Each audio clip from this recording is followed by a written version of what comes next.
하나님이 여러분들을 사랑하십니다. 그 가정 안에 하나님의 사랑이 늘 충만할 수 있기를 간절히 축복합니다. 오늘부터 출애굽기 강해를 좀 시작하려고 합니다. 출애굽기 말씀은 우리가 사실 너무나도 잘 아는 말씀입니다. 하나님께서 살기 위해서 애굽으로 내려간 한 가족을 한 민족이 되게 하시고, 그리고 그들을 애굽에서 구출해 내셔서 가나안 땅으로 인도하신 사건이 바로 이 출애굽기 말씀의 핵심입니다. 출애굽기 말씀을 보면 그들의 인생의 주도권을 가지고 계신 하나님께서 그들을 어떻게 인도하셨는지, 얼마나 주도적으로 그들의 삶을 인도하셨는지를 너무나도 자세히 볼 수가 있고, 하나님이 어떠한 분이신지, 그리고 하나님께 붙들려 사는, 하나님께서 택하신 우리들은 어떠한 사람인지를 너무나도 잘 보여주는 말씀이 이 출애굽기 말씀입니다. 구원받은 이스라엘 백성들은 단순히 구원받은 것으로 인하여 만족해서는 안 되고, 구원받은 백성답게 그들 또한 삶을 살아내야 했습니다. 그것이 출애굽기의 말씀이에요. 이것은 곧 어린 양의 피로 구원받은, 그리고 구원받아 새하늘과 새 땅으로 향하는 우리들의 이야기이기도 합니다. 우리들이 이 땅에서 어떻게 살아야 하는지를 출애굽기 말씀을 보면 너무나도 잘 알 수가 있습니다. 출애굽기 오늘 본문의 배경은 애굽입니다. 애굽에서부터 이 출애굽기의 말씀이 시작됩니다. 애굽은 너무나도 대단히 풍요로운 땅입니다. 비록 사막이었지만 그 중심에 나일강이 흐르고 있었기 때문에 너무나도 풍요로운 그런 곳이었습니다. 비가 많이 내리지 않아도 상관없어요. 그 정도로 풍요로운 곳이 이 애굽이었습니다. 얼마나 풍요로웠으면 하나님이 없어도 살 수 있을 것처럼 여겨진 곳이 바로 애굽 땅이었습니다. 하나님이 없어도 우리는 살 수 있다는 착각 가운데 살도록 만드는 곳이 이 애굽 땅이었습니다. 반면 가나안 땅은 비가 내리지 않으면 척박해서 살 수가 없는 곳이 가나안 땅입니다. 그런데 성경을 보면 참 이상하죠. 하나님께서는 젖과 꿀이 흐르는 가나안 땅이라고 말씀합니다. 여러분, 왜 그렇게 말씀하셨을까요? 애굽과 비교해서는 전혀 그런 땅이 아닙니다. 아주 척박한 땅이에요. 그런데 그곳이 젖과 꿀이 흐르는 땅이라는 거예요. 여러분, 왜 그런지 아세요? 하나님이 함께 하시면, 하나님이 축복하시면 그곳은 젖과 꿀이 흐르는 땅이 될 수밖에 없다는 것이죠. 그래서 그곳은 하나님 없이는 살 수 없는 곳, 하나님과 동행하는 곳이 바로 가나안 땅입니다. 그러니까 하나님께서는 하나님 없이 살 수 있다고 생각하는 그 애굽에서 이스라엘 백성들을 구출해내서 하나님 없이는 살 수 없는 가나안 땅으로 옮기신 사건이 출애굽기의 말씀입니다. 여러분, 오늘 말씀에 보면 그들이 왜 애굽에 내려가서 살 수밖에 없었는지 기록되어 있습니다. 오늘 말씀에 보면 그들이 애굽에 내려간 배경은 이렇습니다. 가나안 땅의 헤브론에 야곱과 그의 자녀 11명의 자녀들이 살고 있었고, 그리고 요셉은 이미 애굽 땅에 가서 살고 있었습니다. 애굽에서 총리로 살고 있었죠. 그런데 오늘 1절 말씀에 보니까 그 야곱과 그의 자녀들이 애굽으로 갔다고 했습니다. 그렇게 애굽으로 내려간 것은 살기 위해서 내려간 것입니다. 먹고 살기 위해서 애굽 땅으로 내려간 거예요. 그 땅에 고대 근동에 7년 대기근이 일어났어요. 앞에서 말씀드린 것처럼 웬만해선 쓰러지지 않는 땅이 애굽입니다. 풍요롭기 때문에. 그런데 헤브론 가나안 땅은 그렇지 않아요. 7년 대기근으로 인해서 모든 사람들이 죽게 생겼습니다. 그래서 야곱과 그의 가족들 70명이 살기 위해서 애굽 땅으로 내려가요. 내려갈 때는 70명이 내려가게 됩니다. 그런데 그 땅에서 400년을 살게 되는데 그의 가족이 200만 명이 넘는 가족으로 증가하게 됩니다. 그 인원이 확 불어나게 돼요. 그래서 오늘 7절 말씀에 보면 이렇게 기록합니다. 이스라엘 자손은 생육하고 불어나 번성하고 매우 강하여 온 땅에 가득하게 되었더라. 비록 이 한 구절이지만 이 한 구절은 대단히 중요한 것을 우리에게 말해주고 있습니다. 여러분, 먹고 살기 위해서 70명이 애굽 땅에 내려갔어요. 애굽 땅에 내려갔을 때에 이방 사람들이잖아요. 하나님의 사람들이라고 하지만 애굽 편에서 보면 이방 사람들이 지금 내려온 거잖아요. 그런데 이방 사람들이 내려왔을 때에 이 애굽 사람들이 봤을 때 목축업을 하는 사람들은 업신여기고 무시당하는 사람들이에요. 애굽 사람들이 가장 무시하는 사람들이 목축업을 하는 사람들인데, 이 야곱과 야곱의 자녀들이 목축업을 하는 사람들입니다. 그래서 애굽의 중심에 들어가서 살 수가 없어서 저 옆에 고센 땅을 내주고 그들로 하여금 고센 땅에 가서 살도록 했습니다.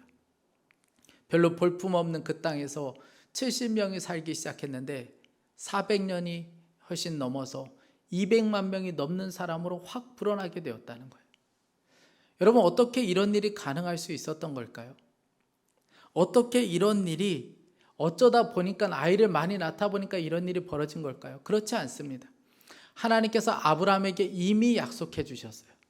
창세기 12장 1절 2절 말씀에 여호와께서 아브라함에게 이르시되 너는 너의 고향과 친척과 아버지의 집을 떠나 내가 네게 보여줄 땅으로 가라. 내가 너로 큰 민족을 이루고 네게 복을 주어 내 이름을 창대하게 하리라. 자손들을 주시되 어느 정도까지 주신다고 말씀하셨냐면 바다의 모래알처럼 하늘의 별과 같이 자손들을 주시겠다고 하나님께서는 아브라함에게 400년도 훨씬 전에 약속해 주셨습니다. 그런데 약속을 받았던 아브라함도 죽었어요. 그리고 그 자녀들도 죽었습니다. 이미 약속은 수백 년 전에 주신 약속이에요. 그런데 그 약속을 받은 사람도 죽고 그 자녀들도 죽었고 수백 년의 시간들은 흘렀지만, 그러나 하나님께서는 그 약속을 기억하시고 그 약속을 마침내 이루어 주셨다는 것입니다. 여러분, 오늘 말씀은 하나님께서 어떻게 약속을 성취하시는지를 너무나도 잘 보여주는 것입니다. 그러니까 겉으로 보기에는 살기 위해서 애굽으로 내려간 것 같지만, 그들이 살기 위해서 고센 땅에 산 것 같지만 그렇지 않다는 거예요. 하나님께서는 당신의 약속을 이루시기 위해서 애굽 땅으로 보내셨고 그곳에서 마침내 약속을 이루어 주신 것이죠. 왜냐하면 헤브론 가나안 땅에 이렇게 살다가는 그 약속이 이루어질 수 없기 때문에 그렇습니다. 사랑하는 성도 여러분, 수백 년이 지났어요. 모든 사람들이 다 잊어버렸을 겁니다. 그런데 하나님은 기억하시고 그 약속을 이루셨어요. 이 하나님이 우리가 믿는 하나님이십니다. 때로는 우리의 삶에 아무 일도 일어나지 않는 것처럼 여겨질 때가 있어요. 내가 교회도 열심히 다니고 하나님을 믿는다고 말하지만 나는 하나님을 나름대로 잘 믿는 것 같은데 하나님이 내 삶에 아무 역사도 일으키지 않는 것처럼 여겨지는 그런 순간들이 있습니다. 그러나 여러분, 느껴지지 않아도 보이지 않아도 하나님께서는 당신의 계획을 신실하게 이루고 계십니다. 그 하나님을 신뢰하세요. 제2차 세계대전 때 독일 쾰른 지하 저 깊은 곳에, 지하 동굴에 아주 습하고 어두운 곳에 그 벽에 한 글이 발견이 되었습니다. 2차 세계대전 때 나치는 아주 악랄하고 악독한 죄를 지었습니다. 그런데 독일인들은 연합군의 공격을 받으면서 저 지하 동굴로 숨어 들어갈 수밖에 없었어요. 그곳에서 그들은 숨죽이며 벌벌 떨고 있어야 했습니다. 그곳에서 믿는 이 독일인들은 하나님께 간절한 마음으로 기도했어요. 그 기도가 이렇게 적혀 있었습니다. 태양이 구름에 가려 빛나지 않을지라도 나는 태양이 있음을 믿습니다. 사랑이라고는 조금도 느껴지지 않을지라도 나는 사랑을 믿습니다. 하나님이 침묵 속에 계시더라도 나는 하나님을 믿습니다. 여러분, 이것이 바로 신앙이고 이것이 바로 믿음입니다.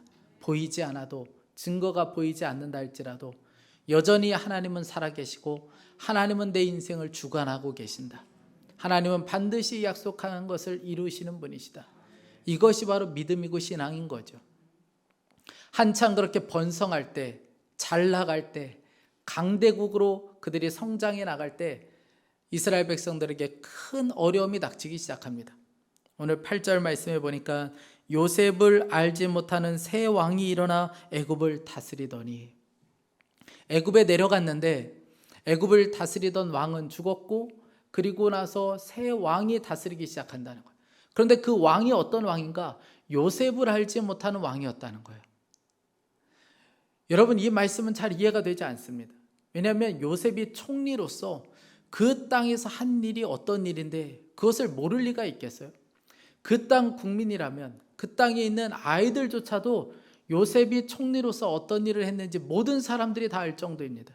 그런데 요셉이 한 일을 모른다, 요셉을 알지 못한다, 이건 말이 되지 않습니다.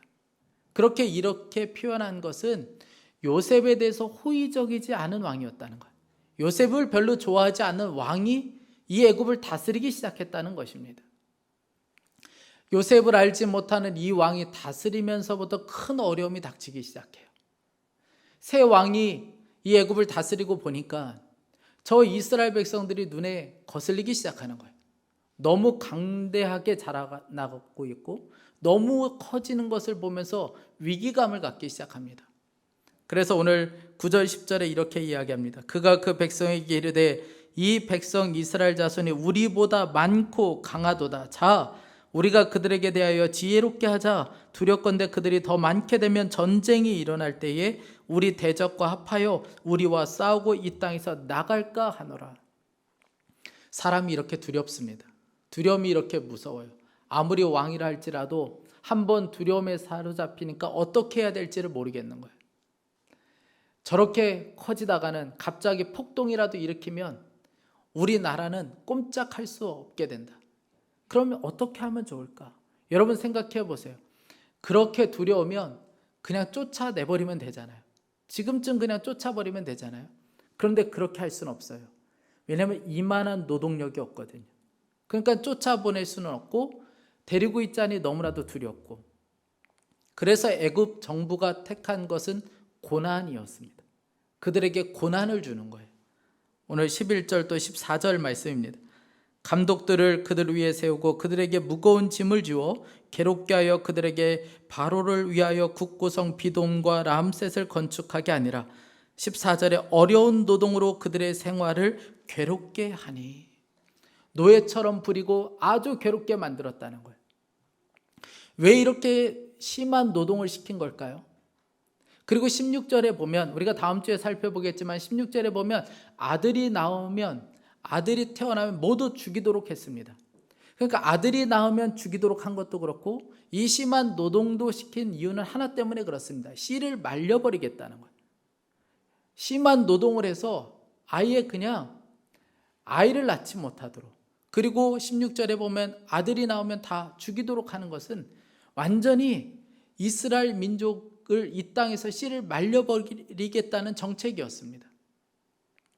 새로운 왕, 이상한 왕 하나가 이 애굽 땅을 다스리면서 이스라엘 전체가 죽을 위기에 처해지게 되었습니다. 사랑하는 성도 여러분, 그런데 이것은 단순히 이스라엘 백성들만의 이야기는 아닙니다. 때는 우리의 인생 가운데도, 우리의 삶 가운데도 우리가 전혀 알지 못하는 이상한 왕이 갑자기 우리 인생 가운데 끼어들 때가 있습니다. 그로 인해서 우리가 참 괴로움을 당할 때가 있죠. 우리는 지난 2년 이상을 한 번도 들어보지 못한 코로나라는 전염병으로 인하여 참 많은 어려움을 겪어야 했습니다. 또 어떤 가정은 이름도 알지 못하는 희귀병으로 인하여 온 가족의 고통 가운데 있는 가족들도 있습니다. 또 어떤 가정은 한 번도 경험하지 못한 파산과 부도를 겪으며 어려움을 겪는 가정도 있습니다. 우리의 삶에도 한 번도 들어보지 못한, 우리가 알지 못하는 갑자기 왕이 우리의 인생 가운데 끼어들어 우리의 삶을 어렵게 만들 수 있습니다. 어떤 분에게는 그것이 사람일 수 있고, 어떤 분에게는 그것이 어떤 몸의 질병일 수도 있겠습니다. 어떤 몸의 연약함일 수도 있겠어요. 생각지도 못한 어려움일 수도 있습니다. 그런데 여러분, 우리의 삶은 절대로 그런 것들로 인하여 망하지 않게 됩니다. 하나님이 살아계시고 하나님은 하나님이 택하신 백성들을 그냥 내버려 두시는 분이 아니시기 때문에 그렇습니다. 하나님께서는 그 어려움에 처한 이스라엘 백성들을 위하여 위대한 반전을 준비해 놓으셨습니다. 오늘 12절 말씀이에요. 그러나 학대를 받을수록 더욱 번성하여 퍼져나가니 애굽 사람이 이스라엘 자손으로 말미암아 근심하였더라. 그러나 학대를 받을수록 더욱 번성해 갔다는 거예요. 여러분, 이 그러나라는 이 단어 때문에 우리에게 소망이 있는 거예요. 우리가 믿는 하나님은 그러나의 하나님이십니다. 바로가 아무리 이스라엘 백성들을 죽이려고, 멸절시키려고, 몰살시키려고 했지만 그럴 수가 없었던 것은 하나님이 이스라엘 백성들을 붙잡고 계셨기 때문에 그렇습니다. 하나님께서 그들의 삶을 주도적으로 이끌고 계셨기 때문에 그렇습니다. 여러분, 이것이 바로 부활의 능력이에요. 예수님께서 십자가에 달려 죽으셨을 때에 사단은 그것으로 다 끝났다고 생각했어요. 이제는 이 땅에서 다 모든 것이 끝났다고, 끝장났다고 생각했습니다. 그러나 예수님이 죽음에서 부활하셨고 하나님의 나라는 더 무섭게 확장되기 시작했습니다. 여러분, 그래서 기독교는 종교가 아니에요. 기독교는 생명입니다. 기독교는 생명력 있는 공동체가 기독교인 거예요. 지금도 매년 수만 명의 크리스천들이 잡혀가고 있고, 그리고 옥에 갇히고, 그리고 순교를 당하고 있습니다. 1977년도에 중국 공산당이 아주 대범한 선언을 하는데 이런 선언을 했습니다. 우리는 종교가 미신이고 혁명을 지연시키는 것이라고 믿는다. 지금 중국의 소수의 기독교인들이 남아있지만 그들은 모두 늙었다. 이제 그들은 죽을 것이고 그렇게 되면 중국에서 기독교는 끝날 것이다. 이게 몇십 년 전의 일입니다. 1977년도에 그들이 이렇게 대범한 선언을 했습니다. 여러분, 그런데 중국이 어떻게 됐습니까? 계속해서 중국 땅 안에 기독교인들은 늘어나고 있습니다. 최근에 세운 종교 규제법으로 인해서 교회가 심각한 핍박을 당하고 있어요. 그 땅에서 기독교인으로 살아간다는 것은 정말 어려울 정도로 직장에서 불공정한 대우를 받아야 되고, 또 어떤 도시에서는 십자가를 떼고 시진핑 사진을 걸지 않으면 혜택을 주지 않는 그런 어려움을 주기까지 하고 있습니다. 그 땅에서 기독교인으로 산다는 것, 너무나도 고통스러운 그런 시간들을 보내고 있습니다. 그 정도로 중국 땅은 기독교를 말살하려고 정책을 세우고 움직이고 있습니다. 여러분, 그런데 반전은 그렇게 탄압이 심해지면 심해질수록 교회의 생존력은 더 강해지고 있다는 거예요. 어떤 학자가 이렇게 예측했습니다. 중국 내의 기독교인 인구가 오는 2030년까지 2억 5천만 명으로 증가할 것이며 전 세계에서 기독교인이 가장 많은 땅이 될 것이다. 여러분, 주님이 살아계시지 않으면 어떻게 이런 일이 가능할 수 있겠습니까? 제가 얼마 전에 기사를 보다 보니까 중동에 톰 도일 목사님이 계신데 이분이 이런 이야기를 했습니다. 최근 10년간 그리스도를 영접한 무슬림들의 숫자가 지난 1400년 동안 기독교로 개종한 무슬림 숫자보다 더 많다. 10년 안에 무슬림에서 기독교로 개종한 사람이 1400년 동안 개종한 사람보다 훨씬 많다는 거예요. 여러분, 그 땅에서는 드러내놓고 복음을 전할 수 없습니다. 그런데 어떻게 이런 일이 가능했습니까? 그때 목사님이 이야기하기를, 그래서 주님이 꿈과 환상으로 사람들을 만나기 시작한다는 거예요. 그러면서 개종하는 사람들이 점점 늘어나게 된다는 것이죠. 여러분, 이스라엘 백성들에게만 이런 일이 있었던 것이 아니고 지금도 이 땅 가운데 이런 일이 계속 일어나고 있습니다. 왜냐하면 하나님이 살아계시기 때문에 그렇습니다. 여러분, 우리의 삶에 고난이 있을 수 있어요. 우리가 알지 못하는 이상한 왕이 우리 인생 가운데 끼어들 수 있습니다. 그러나 우리는 망하지 않습니다. 주님이 살아계시고 우리를 붙잡고 있기 때문에 그렇습니다. 그래서 그 고난은 우리를 망하게 하는 것이 아니고 오히려 우리를 더 강하게 만듭니다. 여러분들에 비하면 저는 아주 짧은 삶을 살았습니다. 여러분들도 그러시겠지만 여기까지 오는 동안에 얼마나 예상하지 못하는 삶의 어려움들을 겪으셨습니까?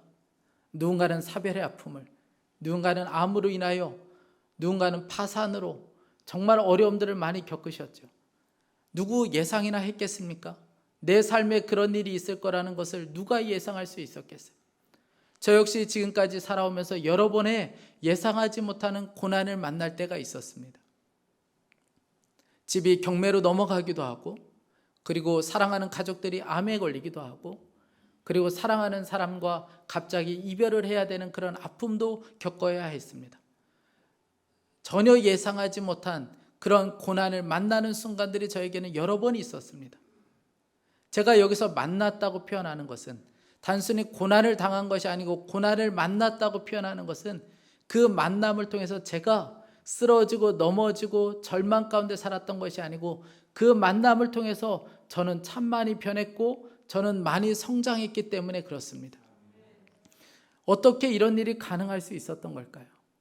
저의 인생의 주도권을 가지고 계시는 주님이 죽은 주님이 아니시고 살아있는 주님이시기 때문에 그렇습니다. 그건 여러분에게도 마찬가지예요. 여러분, 우리가 잘 아는 요셉의 이야기, 여러분, 요셉의 이야기가 우리들에게 들려주는 핵심이 뭡니까? 요셉이 그의 인생 가운데 참 어려운 일을 많이 당했다.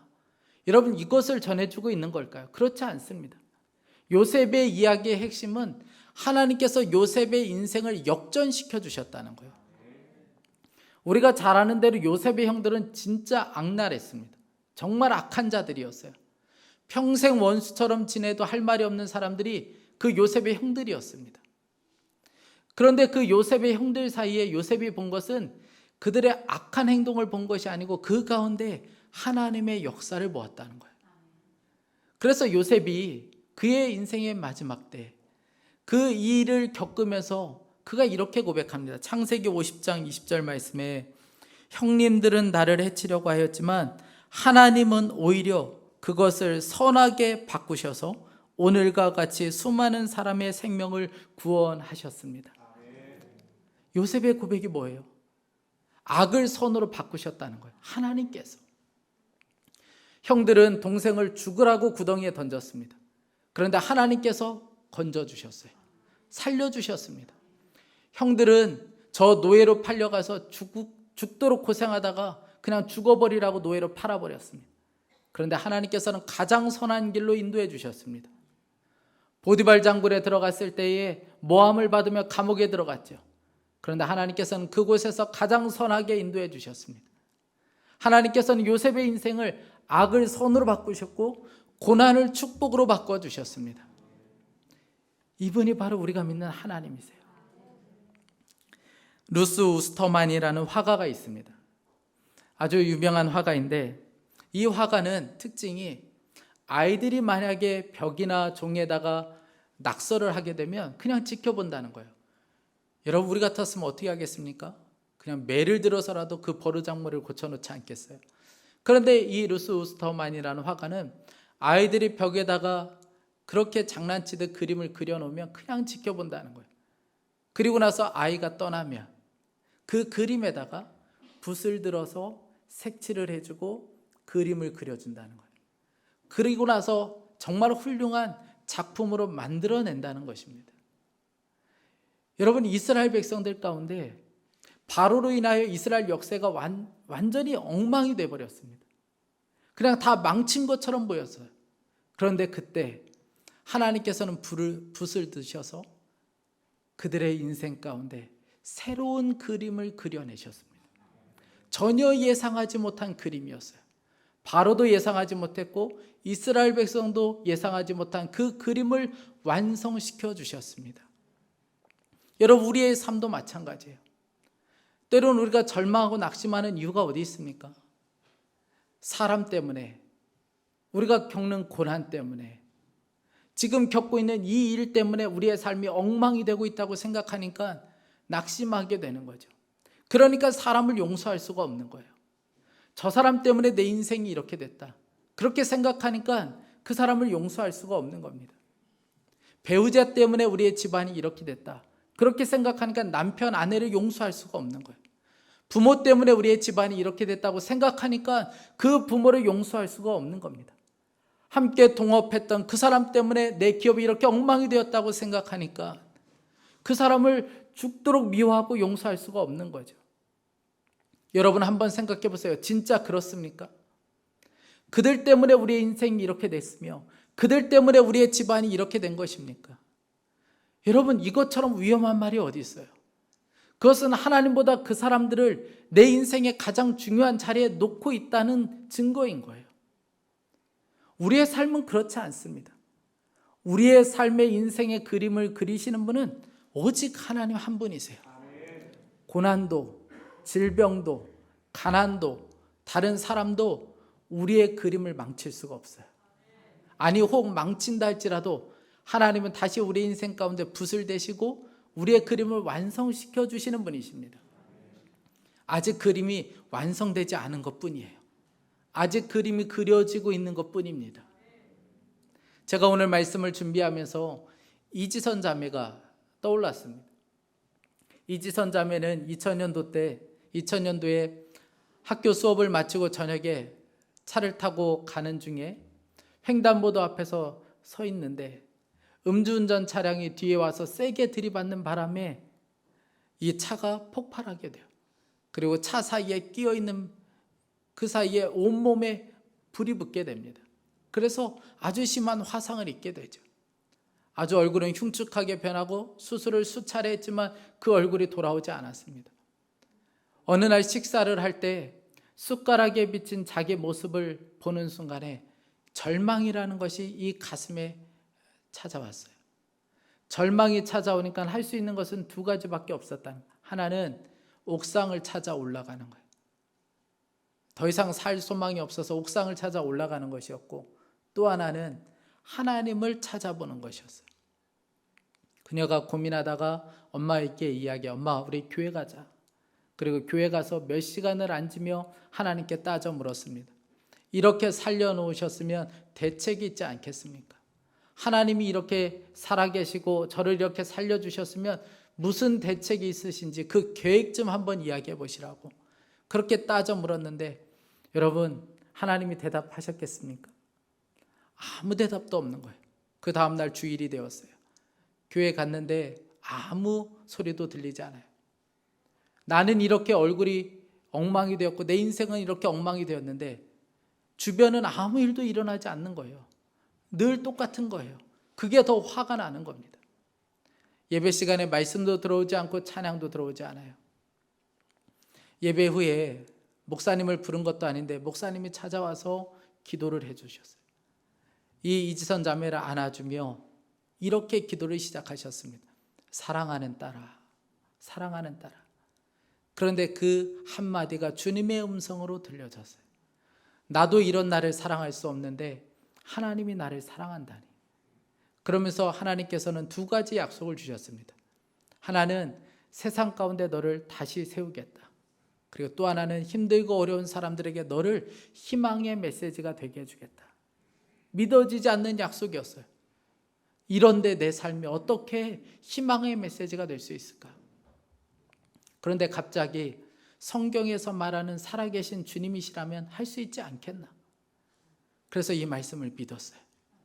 그런데 놀라운 것은 진짜 하나님께서 약속하신 대로 그 말씀을 이루어 주셨고 이지선 자매의 삶을 완전히 역전시켜 주셨습니다. 세상 사람들에게 세계에 다니며 절망 가운데 있는 사람들, 삶을 포기하려고 하는 사람들, 자살하려고 하는 사람들에게 희망의 메시지가 되기 시작했고, 지금은 한동대학교에서 교수로 재직하고 있어요. 많은 청년들을 영적으로 살려내는 통로의 역할을 감당하고 있습니다. 사랑하는 성도 여러분, 누가 하신 일입니까? 하나님이 아니시면 어떻게 이런 일이 있을 수 있겠어요? 여러분, 우리의 삶에 화상을 입을 때가 있습니다. 사람으로 인하여 어떤 상황 가운데 우리의 몸과 우리의 마음 가운데 화상을 입을 때가 있어요. 우리의 인생 가운데 갑자기 끼어든 이상한 왕으로 인하여 절망이 찾아올 때가 있습니다. 그런데 여러분, 절망하지 마세요. 우리의 삶은 그렇게 끝나지 않습니다. 하나님이 우리의 인생을 붙잡고 계신 걸요. 하나님은 이렇게 멈추지 않고 계속해서 우리의 인생을 그려가십니다.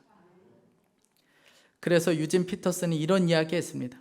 크리스천의 삶은 내가 하나님을 위해 행한 많은 일들로 이루어지는 것이 아니라 하나님께서 나를 위해 행하신 일들로 채워지는 것이다.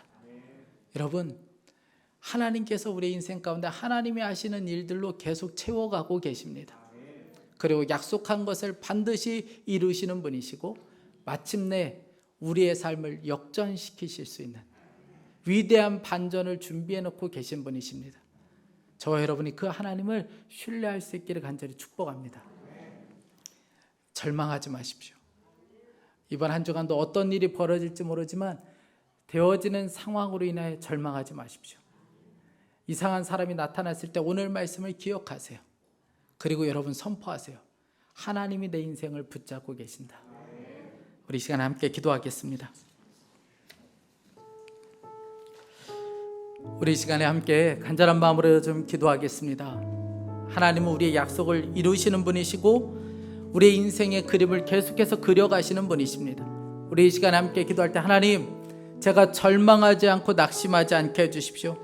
무엇보다 하나님, 제 삶에도 우리의 삶에 역전시키시고 우리의 삶 가운데 위대한 반전을 준비해 놓고 계시는 그 하나님을 볼 수 있게 하여 주옵소서. 하나님, 제 삶에도 고난이 은혜로 바뀌게 하여 주시고 악이 선으로 역전되는 것을 보게 하여 주옵소서. 주님이 행하시는 일들로 가득 채워 주옵소서. 우리 간절한 마음으로 주여 한번 부르짖고 기도하겠습니다. 주여, 하나님 아버지, 주님 그렇습니다. 우리의 삶이 고난으로 끝나지 않게 하시는 것을 믿습니다. 하나님 아버지, 전혀 예상하지 못한 하나님 아버지 왕이 우리의 인생 가운데 끼어들 때에도 하나님, 그 왕으로 인하여 우리의 인생이 망친 것 같아도 하나님께서는 붓을 드시고 우리의 인생 가운데 새로운 그림을 만들어내시는 분이신 것을 믿습니다. 하나님, 그 하나님을 신뢰하게 하여 주옵소서. 그 하나님을 믿고 바라볼 수 있게 하여 주시기 원합니다. 하나님 아버지, 그분이 우리의 인생의 주인이시고 우리의 인생의 주도권을 가지고 계시는 것을 믿습니다. 하나님 아버지, 그 하나님을 신뢰하게 하여 주옵소서.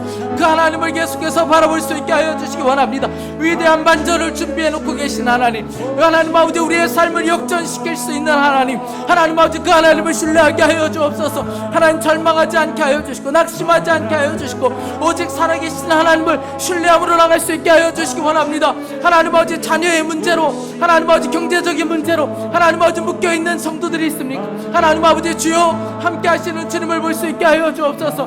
하나님 아버지, 우리의 인생의 주도권을 가지고 계시고 하나님 우리의 인생을 이끄시는 그 주님을 볼 수 있는 눈이 열릴 수 있게 하여 주시기 원합니다. 사랑하는 모든 성도들에게 오늘 하나님 아버지, 그러나의 하나님, 우리의 삶을 함께 하시고 인도하시는 그 하나님을 볼 수 있게 하여 주옵소서. 주여, 내를 도와여 주시기 원합니다. 사랑하는 주님, 인도하소서. 하나님, 잡아주소서. 약속을 신실하게 성취하시는 하나님, 약속을 받은 자도 죽고 다 잊고 있었지만 하나님은 기억하시고 그 약속을 반드시 이루시는 것을 보게 됩니다. 하나님, 우리가 느껴지지 않고 잊고 있을지라도 하나님은 하나님의 역사를 신실하게 이루어 가고 계시는 것을 믿습니다. 그 하나님을 신뢰할 수 있게 하여 주옵소서. 하나님, 알지 못하는 왕으로 인하여 죽을 고생 가운데 있고 괴로움 가운데 있을 때에 하나님께서 그들의 인생을 그냥 내버려 두지 않으시고 그의 인생 가운데 붓을 드셔서 하나님 새로운 그림을 완성하셨던 것처럼 하나님, 우리의 삶에도 그렇게 하고 계시는 것을 믿습니다. 하나님, 사람이, 질병이, 고난이 내 삶을 망칠 수 없음을 믿습니다. 하나님께서 우리의 삶에도 역전시키시고 위대한 반전을 준비해 놓고 계시는 것을 믿습니다. 아니, 사람이 망친 것처럼 보여도 하나님께서 우리 인생 가운데 붓을 드셔서 하나님 새로운 그림을 만들어내실 것을 믿습니다. 완성되지 않은 그림으로 인하여 우리가 절망하지 않게 하여 주십시오. 낙심하지 않게 하여 주옵소서. 하나님, 사랑하는 성도들의 가정 가운데 하나님, 자녀의 아픔으로 인하여, 하나님 아버지, 질병으로 인하여, 하나님 경제적인 문제로 인하여 하나님 고통 가운데 있고 도무지 소망이 없어 보이는 여러 가지 일들 가운데 있는 성도들이 있습니다. 주님, 오늘 우리의 삶을 그러나의 삶으로 이끄시는 하나님, 우리의 삶을 역전시키시는 그 하나님을 붙잡을 수 있게 하여 주옵소서. 그 절망의 자리에서 다시 일어날 수 있게 하여 주시기 원합니다. 하나님, 우리의 삶에도 악을 선으로 바꿔주십시오. 고난을 축복으로 바꿔주십시오. 그 하나님이 하시는 모든 일들로 우리의 가정, 우리의 기업, 우리의 삶이 채워질 수 있게 하여 주옵소서. 하나님, 저 우크라이나 땅에 성도들 가운데, 교회 가운데 하나님께서 위대한 반전을 준비해 놓고 계시는 것을 믿습니다. 하나님, 이 땅 가운데서도 하나님께서 그 일을 계획하고 계시는 것을 믿습니다. 눈에 보이는 것으로 판단하지 않게 하여 주시고 그 주님을 신실하게 바라볼 수 있게 하여 주옵소서. 오늘도 하나님 앞에 예배하며 귀한 예물을 봉헌하여 드렸습니다. 주님 사랑하고 주님을 갈망하는 마음으로 드린 이 예물을 주님께서 기쁘게 받아주시고 하나님의 영광을 위하여 쓰임받게 하여 주옵소서. 감사합니다. 주님을 찬양합니다. 주 예수 그리스도의 이름으로 기도했습니다. 아멘.